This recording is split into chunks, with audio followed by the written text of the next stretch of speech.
Salut à tous et bienvenue dans cette nouvelle vidéo de maths pratique. Alors pour ceux qui ne me connaissent pas, je me nomme Sipefo Herman, étudiant dans l'une des écoles polytechniques du Cameroun. Alors aujourd'hui nous allons aborder la notion d'algorithme de la transformation de Fourier rapide. Ok, alors c'est quoi cet algorithme?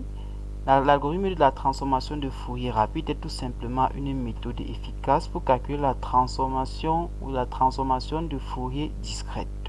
Ok, généralement vous verrez dans les documents transformation de Fourier discrète, on a abrégé ça par TFD. Transformation de Fourier rapide, c'est abrégé FFT en anglais, donc Fast Fourier Transformation. Ok, alors cet algorithme s'appuie tout simplement sur la propriété de symétrie de la transformée de Fourier, ok, qui permet de réduire le nombre d'opérations nécessaires à son calcul tout simplement. De façon plus précise, on peut dire ici que l'algorithme de la transformation de Fourier rapide utilise la propriété de périodicité de la transformée de Fourier pour diviser le signal d'entrée en sous-signaux de plus en plus petits et pour calculer la transformation de Fourier discrète de ces sous-signaux de manière récursive par la suite, tout simplement. Bon, le principe de l'algorithme de la transformation de Fourier rapide peut être résumé tout simplement en 4 étapes. Ok, la première étape consiste à diviser le signal d'entrée en sous-signaux de taille n sur 2, où n est tout simplement la longueur du signal. Ok, la deuxième étape consiste à calculer la transformée de Fourier discrète, ok, de chaque sous-signal de manière récursive. Ok, à la troisième étape, on combine tout simplement les sous-transformés pour former la transformée de Fourier discrète complète. Ok, et enfin on répète ces étapes pour des sous-signaux de plus en plus petits jusqu'à ce que le signal soit suffisamment petit pour être traité directement. Ok, alors l'implémentation de l'algorithme de la transformée de Fourier, de la transformation de Fourier rapide, ok, en Python utilise généralement une approche récursive, bien qu'il soit également possible de l'implémenter de manière itérative. Ok, alors voici un exemple d'implémentation récursive de l'algorithme de la transformation de Fourier rapide en Python. Ok, alors ici dans cet exemple nous allons tout simplement faire la transformation de Fourier discrète d'un signal sinusoïdal. Ok, alors on considère, définissons d'abord notre signal sinusoïdal. Alors pour ça nous aurons besoin d'abord d'importer certains packages. On va dire import numpy as np d'abord. Ok, par la suite nous aurons besoin d'un package pour afficher, donc pour tracer nos courbes ou notre courbe. Donc on va dire import matplotlib.pyplot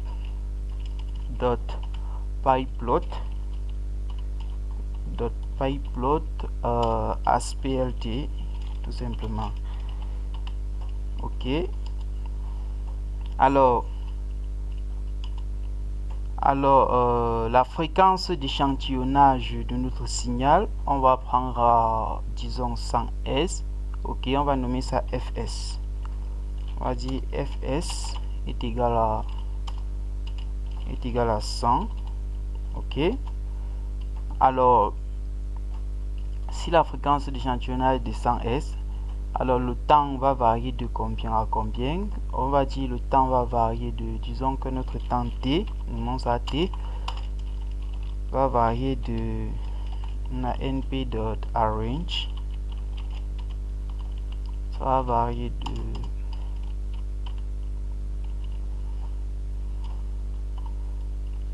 disons de 0 avec un pas de 1 jusqu'à l'inverse de la fréquence, donc on va dire 1 sur fs.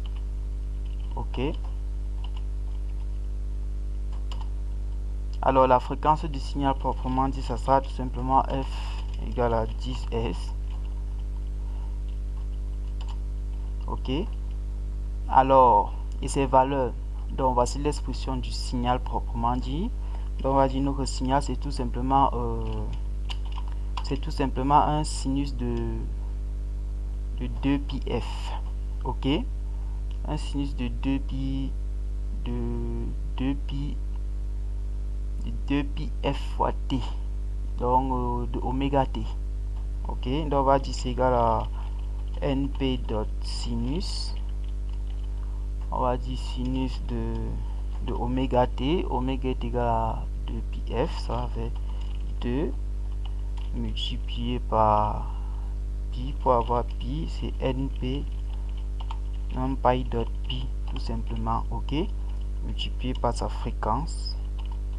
Multiplié par sa fréquence et par le temps t. Ok. Alors, donc ils disent qu'il y a une petite erreur. Ok, ici, ok. Ici c'est import. À importer R. Il y a R ici. Ok. Ok. Ainsi nous venons de définir notre signal. Alors ce signal, rappelons que c'est un signal sinusoïdal. Ok, de fréquence 10 Hz échantillonné à 100 Hz. Ok. Donc qu'est-ce que nous pouvons faire? Nous pouvons tout simplement affichons d'abord ce résultat, ce signal, pour voir ce à quoi ça ressemble. On va dire plt dot on va plotter ça, dot plot. Ok. En abscisse, nous aurons quoi? Nous aurons tout simplement le temps. Le temps. Et en ordonnée, nous aurons notre signal X. Ok. Bon, disons en abscisse, on va dire plt.x, x label, dans le titre en abscisse, ça sera tout simplement le temps. On va dire temps en secondes bien sûr. Ok. Voilà notre temps en secondes. En ordonnée, nous aurons plt dot y label. Ok, dot y label c'est plt dot y label. Ici nous aurons l'amplitude. Donc ici on va tout simplement noter amplitude, l'amplitude du signal.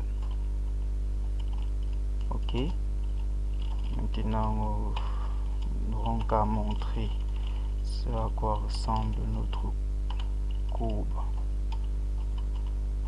Ici c'est plt dot bien point show. Alors ok, voici ce à quoi ressemble notre signal. Ok, alors nous voyons que c'est un signal sinusoïdal tout simplement. Tout simplement sinusoïdal. Bon, à présent, qu'est-ce que nous allons faire? Nous pouvons maintenant calculer la transformation de Fourier discrète ou la transformation de Fourier discrète de ce signal en utilisant la fonction FFT de NumPy tout simplement. Rappelons que c'est une fonction récursive. Ok, c'est une fonction récursive. Donc, qu'est-ce que nous avons? Nous allons dire notre signal, on va dire X. On va nommer ça, disons par exemple un grand X par exemple. Pour faire la différence. Est tout simplement égal à np dot fft qui prend en paramètre notre signal. Ok. Alors la fréquence, notons ça, fréquence est tout simplement égal à np dot, disons np dot fft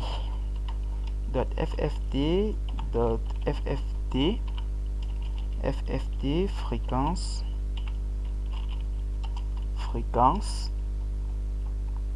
Ok, ça prend en paramètre la longueur de notre signal de départ, donc la longueur de x. La longueur de x, ça a deux paramètres. La deuxième paramètre, c'est tout simplement la période. Ok, la période, c'est 1 sur la fréquence d'échantillonnage. 1 sur la fréquence d'échantillonnage. Ok, alors à présent, affichons ce qu'on a. On a plt dot, on va plotter ça, dot plot. Ok, donc lorsqu'on effectue la transformation de Fourier, vous voyez que notre signal, en fait, c'est l'expression de l'amplitude en fonction du temps, mais ici ça sera plutôt en fonction de la fréquence. Donc ici en abscisse, nous aurons la fréquence qui est fréquence, et en ordonnée nous aurons tout simplement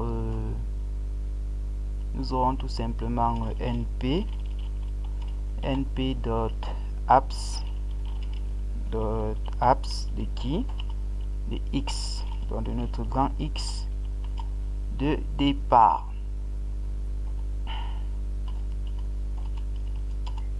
Ok, bon, on va dire en abscisse qu'est-ce que nous avons, plt dot x label. Ici nous avons la fréquence en S, donc ici nous avons la fréquence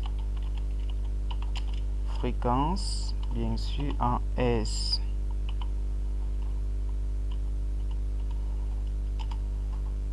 Et en ordonnée, qu'est-ce que nous avons?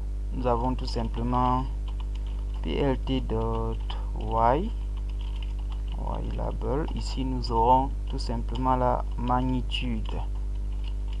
Ok, ça sera la magnitude ou bien disons l'amplitude. Donc disons la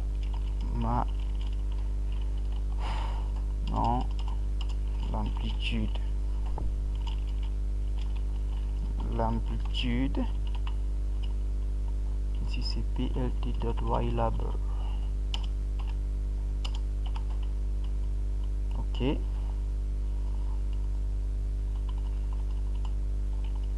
ici on a plt dot show. Ok, apprécions maintenant le résultat. Alors qu'est-ce qu'on obtient? Ok, voici ce qu'on obtient. Alors cette courbe-ci, c'est tout simplement la transformée de Fourier discrète du signal, de notre signal de départ. Ok, on voit très bien que ça c'est quelque chose de remarquable, quoi. En fait, celui-ci c'est une impulsion de Dirac à la fréquence d'IS, tout simplement. Donc c'est une impulsion, on obtient une impulsion de Dirac ici. Ok, alors comme nous pouvons également faire un deuxième exemple. Ok, je vais vous laisser ici en exercice tout simplement. Je vais te dire que fs, fréquence d'extraction, c'est toujours 100 S, disons 100. Ok, le temps c'est toujours la même chose, la fréquence c'est toujours 10 S. Ok, mais cette fois-ci mon signal, on va nommer ça x', disons x1 x2 par exemple, oui, est égal à np dot signe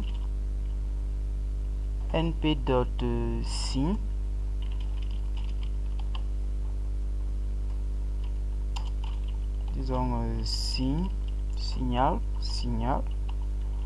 np dot signe. Donc ici on a np dot signe de oméga t, donc ça va faire 2 pi, ça va faire 2 multiplié par pi, ça va faire np dot pi fois la fréquence tout simplement multiplié par le temps. Ok,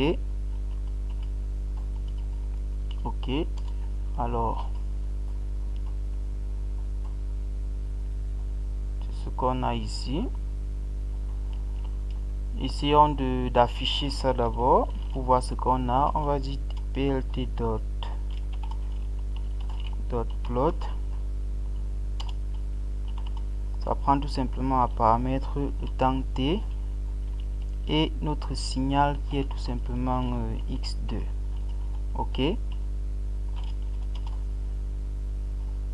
Ok, donc en abscisse, qu'est-ce que nous avons? plt x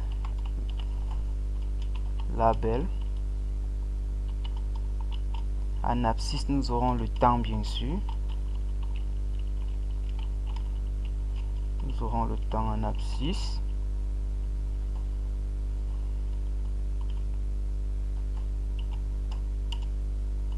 Nous aurons le temps en abscisse. Et en ordonnée, nous aurons l'amplitude.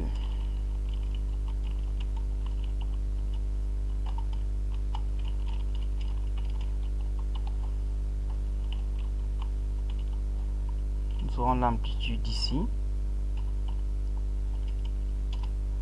Ok, alors on affiche ce qu'on a.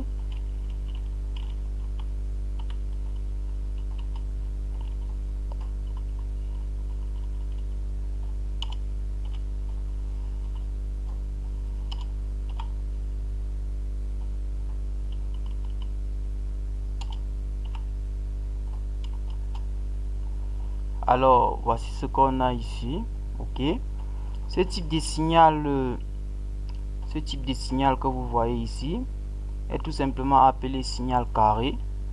Ok, alors concernant la transformation de Fourier discrète de ce signal en utilisant la fonction de transformation de Fourier rapide de NumPy. Ok, concernant cela, vous le ferez vous-même comme un petit exercice. Le procédé est le même, reste le même. Ok, alors c'était tout pour cette petite vidéo. Ok, j'espère que cette vidéo vous aidera, surtout pour ceux qui font dans l'électricité par exemple, les traitements des signaux. En informatique, on utilise aussi ceci dans les traitements d'images. Ok, il y a les traitements d'images, les traitements des signaux. Ok, et bien d'autres, dans bien d'autres domaines encore. Ok, alors pour ceux qui sont nouveaux sur la chaîne, abonnez-vous et partagez massivement la vidéo. N'oubliez surtout pas de cliquer également sur le pouce bleu. Ok, abonnez-vous, partagez massivement la vidéo. C'était tout pour cette petite vidéo sur maths pratique, traitement des signaux avec la fonction, l'algorithme de la transformation de Fourier rapide de Python. Ok, à nous revoir à la prochaine. Portez-vous très bien.